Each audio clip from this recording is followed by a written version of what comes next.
وَإِلَٰهُكُمْ إِلَٰهٌ وَاحِدٌ لَّا إِلَٰهَ إِلَّا هُوَ الرَّحْمَٰنُ الرَّحِيمُ۔ بسم اللہ الرحمن الرحیم۔ ناظرین کرام، السلام علیکم ورحمۃ اللہ وبرکاتہ۔ آج ہم نے گفتگو کرنی ہے کہ ایمان سے مراد کیا ہے، اس کا مفہوم کیا ہے۔ ہم یہ بھی دیکھیں گے کہ لغت میں اس کا کیا مفہوم ہے، اور یہ بھی دیکھیں گے کہ شرعی طور پہ اس کا مفہوم کیا ہے۔ ایمان امن سے ہے۔ اللہ تبارک و تعالیٰ نے اپنے بارے میں کہا ہے نا کہ آمنہم من خوف، اس کی عبادت کرو۔ یہ قریش کو چاہیے کہ الذی اطعمہم، اس اللہ کی جس نے انہیں کھلایا، وآمنہم من خوف، اور انہیں خوف سے امن عطا کیا۔ ایمان کا مطلب امن کا حصول بھی ہے، اور علماء نے یہ کہا اس کی وجہ کیا ہے کہ اگر کسی کے پاس ایمان سچا ہو تو اس کے بعد وہ جو اطمینان اسے حاصل ہوتا ہے زندگی میں، اور جو امن اسے ملتا ہے، وہ ایسا اطمینان اور امن ہوتا ہے کہ کسی آدمی اور جو ایمان نہیں رکھتا اس کو پتہ بھی نہیں ہے کہ یہ کتنا بڑا امن ہے۔ اور اللہ تبارک و تعالیٰ اس کو ایسی یعنی وہ دیتا ہے، اطمینان قلب کی دولت دیتا ہے کہ اس کے بعد وہ اللہ تبارک و تعالیٰ کے سوا کسی اور کی طرف اس حوالے سے توجہ بھی نہیں کرتا کہ یہ میرا کوئی برا بھلا کچھ کر سکتا ہے۔ حضرت ابراہیم علیہ السلام نے کہا وَكَيْفَ أَخَافُ مَا أَشْرَكْتُمْ بِاللَّهِ، اپنی قوم سے کہ میں ان سے کیسے ڈروں جن کو تم اللہ کے شریک ٹھہراتے ہو، مَا لَمْ يُنَزِّلْ بِهِ عَلَيْكُمْ سُلْطَانًا، جس پہ اللہ نے کوئی دلیل تمہیں نہیں دی ہے۔ فَأَيُّ الْفَرِيقَيْنِ أَحَقُّ بِالْأَمْنِ إِن كُنتُمْ تَعْلَمُونَ، تو بتاؤ کہ امن کس کو نصیب ہوگا، تمہارے یا میرے؟ حضرت ابراہیم علیہ السلام کی زبان سے ہمیں بتائی ہے بات، یہ قرآن نے۔ حضرت ابراہیم علیہ السلام نے فرمایا کہ وہ لوگ جو ایمان لائے اور انہوں نے ذرا برابر ملاوٹ نہیں کی کسی طرح سے شرک ظلم سے مرادی شرک ہے۔ لہم الامن، وہی ہے جو امن جن کو ملے گا، اور وہی ہے جو ہدایت پہ ہیں۔ اللہ تبارک و تعالیٰ انہی کو امن دیتا ہے جو ایمان رکھتے ہوں، اور ایمان جو ہے وہ سب سے بڑا امن کا سبب ہے اور اطمینان کا سبب ہے۔ اللہ تبارک و تعالیٰ ہمیں ایمان کی دولت سے نواز دے۔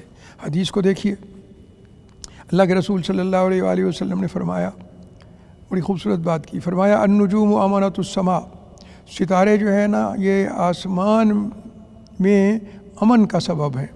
فَإِذَا ذَهَبَتِ النُّجُومُ أَتَتْ السَّمَاءَ مَا تُوعَدُ، جب یہ سارے ستارے ختم ہو جائیں گے نا تو پھر آسمان کو بھی وہ لمحہ آ جائے گا جس میں آسمان کے بھی ٹکڑے ہو جائیں گے۔ وہ بھی تو آیا گا نا قیامت کے دن، وہ نجوم ختم ہو جائیں گے پہلے اس سے، تو یہ اس نشانی ہے، جب تک یہ ہے اس کو امن ہے۔ اور فرمایا انا امانۃ لاصحابی، میں اپنے ساتھیوں کے لیے امن کا باعث ہوں۔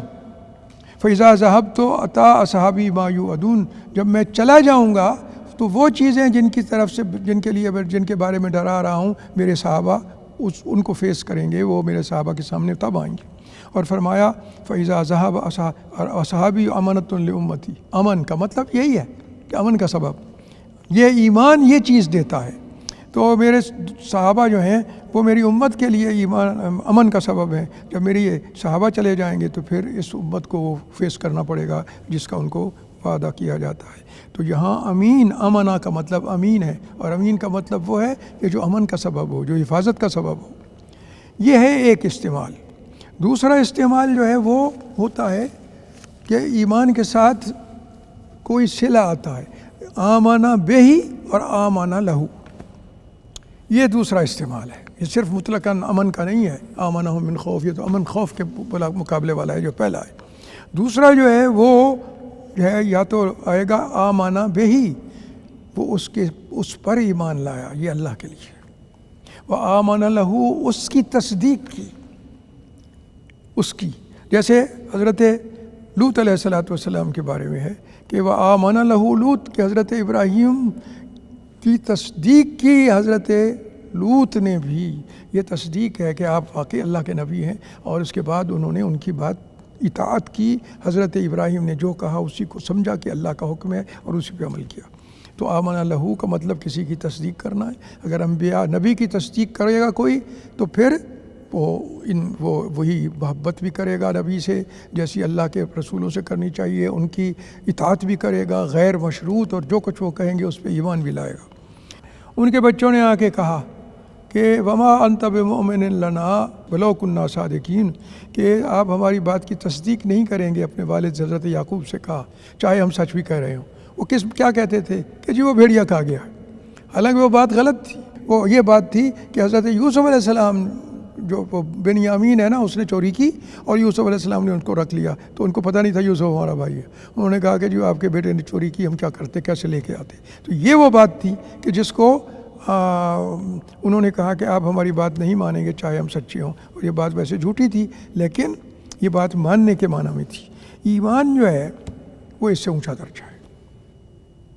آمنہ باللہ، اللہ پہ ایمان لایا، یعنی اس طرح کا یقین رکھا کہ اس کے بعد اس کے دل کو مکمل امن اور اطمینان حاصل ہو گیا، اور وہ ایمان سے حاصل ہوتا ہے۔ اور وہ کیسے ہوتا ہے؟ یہ یقین یہ دل کا کام ہے، اور اس یقین کے ساتھ جس پہ یقین ہو کہ یہی ہمارا معبود ہے، عبادت کے لائق ہے، اس کے سامنے بالکل اپنے آپ کو سمجھنا کہ میں جو حکم ہوگا وہی مانوں گا، جو محبت کرنی چاہیے سب کچھ دینے والے کے ساتھ وہی محبت کروں گا، غیر مشروط میں اس کے سامنے ایک حقیر فقیر عاجز عجز اور خشوع و خضوع اس کے سامنے آئے گا۔ یہ ایمان بے کے ساتھ اللہ کے ساتھ ایمان رکھا ہے تو یہ بات اس میں آئے گی۔ تو یہ ایسی صورت ہے کہ جس میں انسان کے دل کو اطمینان مل جاتا ہے۔ اور جو ایمان بے ہے، اور ایمان لا جو ہے آمن لہ لوط، جیسے میں نے کہا، اس کا مطلب ہے کہ اس کی تصدیق کی، اور وہ تصدیق ہر لیول کی ہو سکتی ہے۔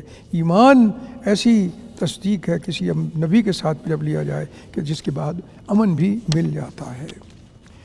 امام ابن کثیر رحمۃ اللہ علیہ نے کہا کہ جناب اگرچہ لغت میں ایمان کا معنی تصدیق کیا جا سکتا ہے، لیکن حقیقت یہ ہے کہ قرآن میں جب اس کا ذکر کیا گیا ہے تو وہ عام تصدیق مراد نہیں ہے، بلکہ اس سے ایمان بے کے ساتھ اگر آیا ایمان باللہ تو وہ اس پر ایمان لانا ہے، اور لام کے ساتھ آیا ہے تو وہ کسی اور کی تصدیق کرنا مفہوم ہو سکتا ہے۔ لیکن اس میں بھی ہر آدمی کی تصدیق کے لیے ایمان کا لفظ نہیں ہم بولتے۔ شیخ ابن عثیمین نے بھی کہا کہ تصدیق جو ہے، جب کسی کی کوئی تصدیق کرے، ایسی کوئی کہے کہ جی ہم نے ہمارے سر پہ ستارے ہیں، تو کوئی کہے سچ کہہ رہے ہو، تو یہ اس کو نہیں کہیں گے اس نے آمن لہ، ایمان کا کہیں گے نہیں اس کے بارے میں، وہ کہیں گے اس کی تصدیق کرتے ہیں یا اس کی تکذیب کرتے ہیں۔ اور اگر کوئی غیب کی بات کرے تو اس کو بھی عام آدمی اگر کوئی کرے، پیغمبر نہ ہو، تو پھر اس کی تصدیق اور تکذیب دونوں، کچھ لوگ تصدیق کریں گے کچھ تکذیب کریں گے۔ اگر پیغمبر نے کہی تو پھر نہیں، وہ تو کہنے والے کی بات ہے۔ تو اس لیے ایمان کے ساتھ جب بے آئے تو وہ اللہ پہ ہو سکتا ہے ایمان باللہ، اور لام آئے تو تصدیق ہو سکتی ہے، لیکن وہ تصدیق بھی جس کی تصدیق کر رہے ہیں اس کے مرتبے کے مطابق ہوگی۔ انبیاء ہیں تو وہ مکمل طور پہ اطاعت اور انقیاد ہوگا۔ اللہ تبارک و تعالی ہمیں ان شرک کے ادنا ترین شائبے سے بھی ہمیں محفوظ رکھے۔ اللہ اکبر۔ ایمان کا ایک مفہوم یہ بتایا انہوں نے کیسے، ایمان کے امن کیسے ملتا ہے۔ وہ کہتے ہیں کہ جب آدمی دعویٰ کرتا ہے کہ میں ایمان رکھتا ہوں اپنے رب پہ، تو اللہ تعالیٰ اس کو اپنے اس دعوے کا امانت دار بنا دیتا ہے کہ اچھا اب تم ثابت کرو گے کہ تم نے اس کی حفاظت کی ہے۔ تو اگر تو وہ دل سے اعتقاد رکھتا ہے کہ واقعی اللہ کے سوا کوئی نہیں، تو اس نے دل سے تصدیق کر دی اس کی، اور اگر وہ عمل سے بھی صرف اللہ کی ہی عبادت کرتا ہے، کسی اور کی نہیں کرتا ہے، تو اس نے اپنے عمل سے بھی اس کی تصدیق کر دی۔ تو ایمان حقیقی جو ہے وہ یہی ہے کہ اللہ کے بارے میں دعویٰ کیا ہے میں ایمان رکھتا ہوں، تو اس نے دل میں بھی یہی پکا اعتقاد ہو کہ وہ اللہ ہے اور وہی سب عبادت کے لائق ہے، اور عمل سے بھی اسی کا اقرار، اسی کی تصدیق ہو رہی ہو، تو یہ تصدیق جو ہے یہ ایمان ہو سکتا ہے۔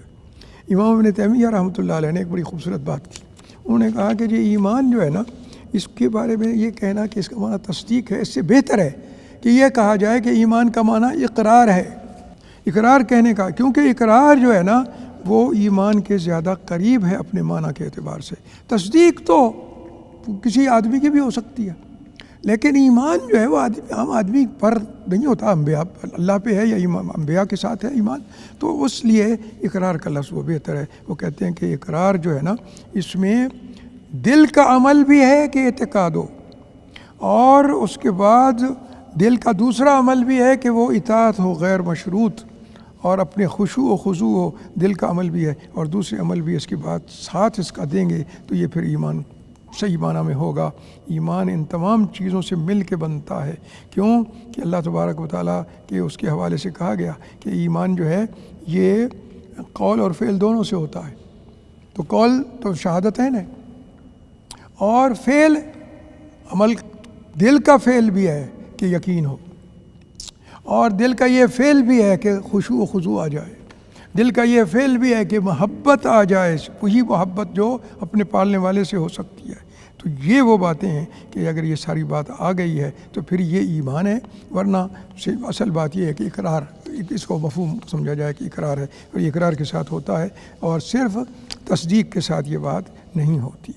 ایمان کا لفظ جو ہے قرآن میں استعمال ہوا ہے تو وہاں بھی اسی تصدیق کے مفہوم میں آیا ہے، صحیح معنی میں زیادہ تر۔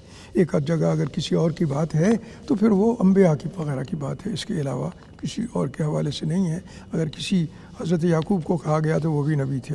اللہ تبارک و تعالی ہمیں اسی ایمان پہ قائم رکھے۔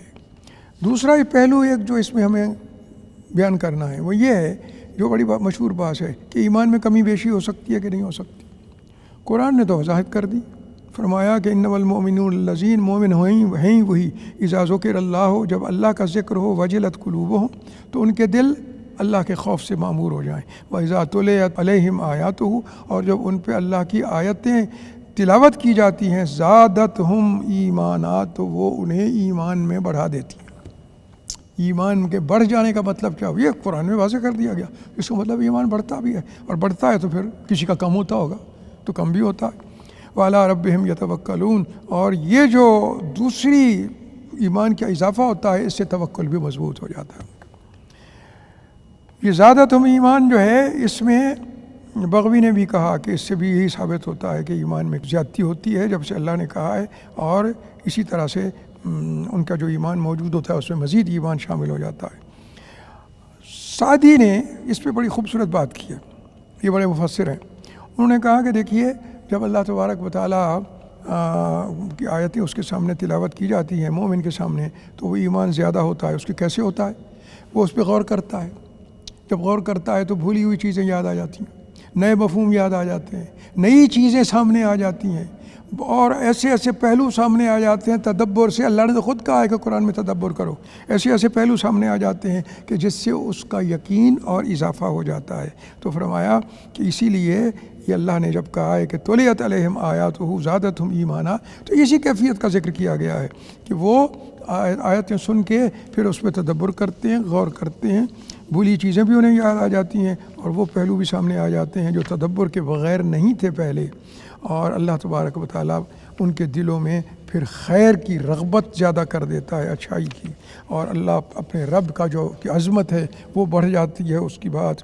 اور یہ بھی کہ اللہ تبارک و تعالیٰ کی ناراضگی سے بچنا شروع کر دیتا ہے انسان، اور گناہوں سے بھی بچنا شروع کر دیتا ہے۔ یہ اگر زیادہ ہو جائے ایمان تو زیادہ ہو جاتی ہیں یہ چیزیں، اطاعت بڑھ جاتی ہے، اللہ سے خوف بڑھ جاتا ہے، اللہ سے امید زیادہ ہو جاتی ہے، اللہ کے ساتھ محبت بھی حد سے زیادہ بڑھ جاتی ہے۔ تو یہ بھی دوسری آیت بھی ہے کہ وَإِذَا مَا أُنزِلَتْ سُورَةٌ فَمِنْهُم مَّن يَقُولُ أَيُّكُمْ زَادَتْهُ هَٰذِهِ ایمانا، جب کوئی صورت نہیں اترتی ہے تو ان لوگوں میں سے ایسے لوگ بھی ہیں کہتے ہیں چلا یہ کیدا ایمان ودیا۔ اللہ نے کہا فَأَمَّا الَّذِينَ آمَنُوا، کہ جو واقعی ایماندار تھے ان کا ایمان بڑھ جاتا ہے۔ دوسری اور آیت آتی ہے تو کیونکہ نئی چیزیں آ جاتی ہیں، اور دوسری آیت پہ تدبر شروع ہوتا ہے تو اللہ کی اطاعت بڑھ جاتی ہے، اس کا تقرب کا جذبہ بڑھ جاتا ہے۔ وَأَمَّا الَّذِينَ فِي قُلُوبِهِم مَرَضٌ، اور وہ لوگ کہ جن کے دلوں میں مرض ہے یعنی ایمان نہیں ہے، فَزَادَتْهُمْ رِجْسًا إِلَىٰ رِجْسِهِمْ وَمَاتُوا وَهُمْ كَافِرُونَ، تو ان کے دلوں کی پلیدی جو ہے پہلی، اس میں اور پلیدی شامل ہو جاتی ہے انکار کی، اور وہ مرتے ہیں تو وہ کافر ہوتے ہیں۔ اللہ تبارک و تعالیٰ اس سے بچائے۔ ابن کثیر نے بھی بڑی وضاحت سے یہ کہا کہ جناب یہ تمام علماء جو ہیں پرانے تھے یا نئے تھے وہ سارے کے سارے یہ مانتے تھے کہ ایمان میں اضافہ بھی ہوتا ہے، پہلا ایمان ہوتا ہے تو اور بھی اضافہ ہو جاتا ہے، آیت کی تلاوت سے بھی ہو جاتا ہے، اللہ کی نشانیوں سے بھی ہو جاتا ہے وغیرہ وغیرہ، اور کمی بھی اس میں آ جاتی ہے۔ اللہ تبارک و تعالی ہمیں یہ کیفیت دے کہ ہمارا ایمان بڑھتا جائے، آیات مزید پڑھتے جائیں اور غور کرتے جائیں، ان سے بھی بڑھے، اللہ کی نشانیاں دیکھ کے بھی، اللہ کا ذکر کر کے بھی، اچھے کام نیک کر کے بھی ان کی برکت سے اطاعت کا جذبہ بڑھتا ہے، تو اس کا مطلب ہے ایمان بڑھ رہا ہے۔ جوں جوں اطاعت کا جذبہ بڑھے گا، اسی طرح سے اللہ کا اگر خوف بڑھتا ہے تو اس کا مطلب یہی ہے کہ اللہ تبارک و تعالیٰ کا کے ساتھ ایمان میں اضافہ ہو رہا ہے۔ تو یہ کچھ حدیثیں ہیں، ایک تو ان پہ غور کر لیجئے۔ رسول اللہ صلی اللہ علیہ وسلم نے یہ فرمایا کہ لا یزنی الزانی حین یزنی وہو مومن، کہ جب زانی زنا نہیں کرتا، جب وہ زنا کر رہا ہوتا ہے تو اس وقت وہ مومن نہیں ہوتا، اس وقت مومن نہیں ہوتا۔ جو چور ہے وہ مومن چور نہیں ہوتا، جو چوری کر رہا ہے وہ اس وقت مومن نہیں ہوتا۔ مومن شراب نہیں پیتا، جو شراب پی رہا ہے اس وقت وہ مومن نہیں ہوتا، تو اس وقت وہ نہیں ہوتا۔ یہاں کمال ایمان کی نفی ہے کہ اس وقت پکا مومن نہیں ہوتا۔ یہ نہیں ہے کہ وہ کافر ہو گیا، چور بد عملی سے کافر ہو گیا، مقصود یہ ہے کہ وہ کامل مومن نہیں ہوتا۔ کمال ایمان کی نفی ہے اس میں، ورنہ اگر کوئی چور ہے تو اس کی سزا جو ہے اس کے بعد اس کو کہا جائے کہ پھر سے کلمہ پڑھو، نہیں کہا جاتا۔ جب سزا ہو گئی اس کی تو اللہ کے رسول صلی اللہ علیہ وسلم نے کہا اس کی توبہ پوری ہو گئی، بہت بڑی توبہ اس نے کر لی۔ تو یہ جو ہے توبہ یہ تو مومن کی ہوتی ہے نا، یہ کافر کی تو توبہ نہیں ہوتی۔ اس کے لیے یہ جو ہے یہ اس میں نفی ہے کمال کی۔ تو اس کا مقصد یہی ہوا کہ کمال ایمان انہی کا ہے کہ جو اس کے سارے تقاضوں کو سمجھتے ہیں اور ان کے مطابق ان کا دل بھی اعتقاد رکھتا ہے، ان کے اعمال بھی ہوتے ہیں، اور ان کا کہ جو گناہ کر رہے ہوں اگرچہ وہ کافر نہیں کہتا کوئی ان کو، کوئی بھی جو گناہ کرنے والا ہے، لیکن ان کے پاس ایمان کمال کا نہیں ہے۔ امام مسلم رحمہ اللہ نے اپنی کتاب الایمان میں ایک یہ بات کہہ دی کہ بھئی جب یہ باب ہے ان کا کہ جب گناہوں کے حوالے سے کہا گیا ہے کہ یہ ایمان جو ہے کہ عالم میں نہیں ہو سکتے اور اس وقت ایمان نہیں ہوتا، تو اس کا مطلب ہے مکمل ایمان نہیں ہوتا، یہ نہیں ہے کہ بالکل وہ بندہ کافر ہو جاتا ہے۔ ایک اور حدیث ہے حضرت ابو سعید رضی اللہ تعالیٰ عنہ سے، اور اس میں یہ انہوں نے بیان کی امام مسلم نے، اور اس میں یہ ہے کہ رسول اللہ صلی اللہ علیہ وسلم نے فرمایا میں سویا ہوا تھا تو میں نے دیکھا کہ میرے سامنے لوگوں کو لایا جا رہا ہے اور انہوں نے قمیصیں پہن رکھی ہیں۔ تو کچھ لوگ ایسے ہیں کہ جن کی قمیص جو ہے وہ ان کے جو ہے نا وہ سینے تک ہے، بعض لوگ ہیں جو اس سے نیچے ہے، اور فرمایا کہ حضرت عمر جب آئے، عمر میرے سامنے آئے تو وہ قمیص کو نیچے گھسیٹ رہے تھے، بہت بڑی تھی۔ تو لوگوں نے کہا یا رسول اللہ اس کی کیا تعبیر فرمائی آپ نے؟ آپ نے کہا یہ دین ہے اس سے مراد۔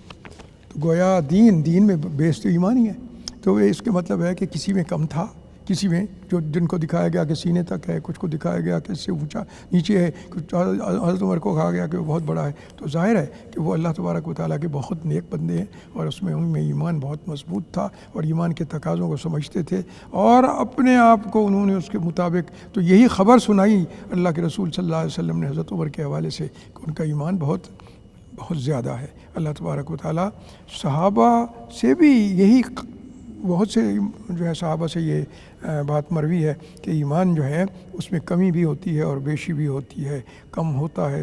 حضرت ابن مسعود نے بھی یہ بات جو ہے وہ بیان فرمائی صحابہ میں سے، حضرت علی سے بھی یہی منسوب ہے، یہی اسی کا مفہوم ہے، اور بھی کئی صحابہ ہیں، ابن عباس سے بھی یہ بات منسوب ہے کہ بھی وہ ایمان میں کمی بیشی ہوتی رہتی ہے۔ اسی طرح سے بعد کے لوگ جو ہیں تابعین، ابن المبارک وغیرہ، انہوں نے بھی یہ کہا۔ حضرت امام بخاری نے اور بھی بعض جو ہیں تابعین، عطا کا ذکر کیا ہے وغیرہ وغیرہ، اور بھی کچھ لوگوں کا ذکر کیا ہے کہ جو اسی کا قائل تھے، اور حقیقت یہی ہے کہ اسی پہ ہی اجماع ہے اہل سنت کا کہ اس میں کمی بیشی ہوتی رہتی ہے۔ اس میں خوبی کیا ہے اس یقین رکھنے میں کہ آدمی وہ کام کرے جس سے اس کا ایمان بڑھتا رہے، اور اس سے اس کے جنت میں مدارج بڑھتے رہے، اللہ کا قرب بڑھتا رہے، اللہ کی محبت اس کے ساتھ اس میں اضافہ ہوتا رہے۔ یہی ہے اس کو جو ہے کہ ایمان بڑھ سکتا ہے، اس کے یقین رکھنے کا سب سے بڑا فائدہ۔ اللہ تبارک و تعالی ہمیں یہی عطا فرمائے، اور ہمارا ایمان جو ہے وہ دل کے تمام اعمال، تصدیق، اعتقاد جو ہے نا جازم پکا اعتقاد، تصدیق، محبت اللہ کی، اس کے سامنے عجز، انکسار، خشیت وغیرہ، یہ بھی اس سے ہو، اور ہمارے اعضاء بھی اسی کے مطابق کام کریں، کیونکہ ایمان اگر پکا ہوگا تو ہمارے عضو ہیں اس ایمان کے تقاضوں کے خلاف کچھ بھی نہیں کر سکیں گے۔ تو اللہ تبارک و تعالیٰ ہمیں اسی طرح کا ایمان دے جس میں ہمارا دل کا اعتقاد بھی مکمل ہو، اور اگر دل کا اعتقاد پورا ہوگا تو اعضاء بھی وہی کام کریں گے، اور دل کے بھی کئی کام ہیں، تصدیق ہے، اللہ سے محبت ہے، خشوع و خضوع ہے، اللہ تبارک و تعالیٰ کے سامنے تذلل ہے، اللہ کا خوف ہے۔ اللہ کرے کہ جب ہم آخری وقت آئے تو یہی کیفیتیں ایمان کے اضافے کی کر کے ہم کامل الایمان ہو چکے ہوں، تاکہ اللہ کے سامنے ہم جائیں تو اس وقت ہمارا ایمان مکمل ہو، اور اللہ ہم پہ نظر کرم فرمائے اور ہمیں جہنم سے مکمل طور پہ نجات دے دے، اور سیدھا اللہ کے رسول صلی اللہ علیہ وسلم کے جھنڈے کے نیچے ہمیں جنت الفردوس میں جگہ دے دے۔ اللہ تبارک و تعالیٰ سے دعا ہے کہ ہمیں یہ درجات ایمان میں اضافے کی کوششیں کر کے یہ درجات نصیب ہو جائیں۔ وآخر دعوانا الحمدللہ رب العالمین۔ وإلهكم إله واحد لا إله